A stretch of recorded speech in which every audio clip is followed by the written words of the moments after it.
আমরা সকলেই কিন্তু গুগল ক্রোম ব্রাউজার ব্যবহার করি, কিন্তু বন্ধুরা এই গুগল ক্রোম ব্রাউজারে কিছু সেটিংস রয়েছে যেগুলো আমাদের সকলেরই ঠিক করে রাখা উচিত।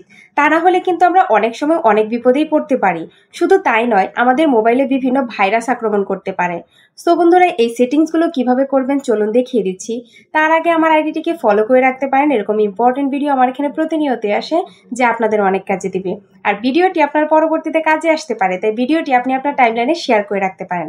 তো চলুন শুরু করা যাক। প্রথমেই আপনি আপনার মোবাইলের ক্রোম ব্রাউজারটি ওপেন করবেন, দেন উপরে ডান পাশে যে 3 ডট মেনু রয়েছে সেটিতে ক্লিক করে দিবেন। এখন নিচে যে সেটিংস অপশনটি রয়েছে আপনারা সেটিংসে ক্লিক করে দিবেন। এখন একটু স্ক্রল ডাউন করে নিচের দিকে আসলে আপনারা প্রাইভেসি এন্ড সিকিউরিটি নামে একটা অপশন পেয়ে যাবেন, সেটিতে ক্লিক করে দিবেন। এখন নিচে send a done of track request নামে যে অপশনটি আছে সেটিতে ক্লিক করে দিবেন। এখন কিন্তু এখানে এই সেটিংসটি ডিসেবল করা আছে, আপনাদেরকে এটিকে এনাবল করে দিতে হবে। তো আপনারা এটিকে এনাবল করে দিবেন। এখন একটু ব্যাকে আসবেন, এখন একটু স্ক্রল করে নিচের দিকে আসলে আপনারা সেভ ব্রাউজিং নামে একটা অপশন পেয়ে যাবেন, সেটি ওপেন করবেন। দেন এখানে আপনারা স্ট্যান্ডার্ড প্রোটেকশন নামে অপশনটি এনাবল করা আছে, আপনারা এটিকে পরিবর্তন করে ইনহ্যান্স প্রোটেকশন নামে যে অপশনটি আছে সেটিকে এনাবল করে দিবেন। সো বন্ধুরা, আপনারা যদি আপনাদের মোবাইলে ক্রোম ব্রাউজারে এই দুইটি সেটিংস করে রাখতে পারেন, তাহলে আপনারা আপনাদের মোবাইলের অনেক সমস্যা থেকেই সমাধান পাবেন, অনেক সমস্যা থেকেই মুক্তি পাবেন। That's it.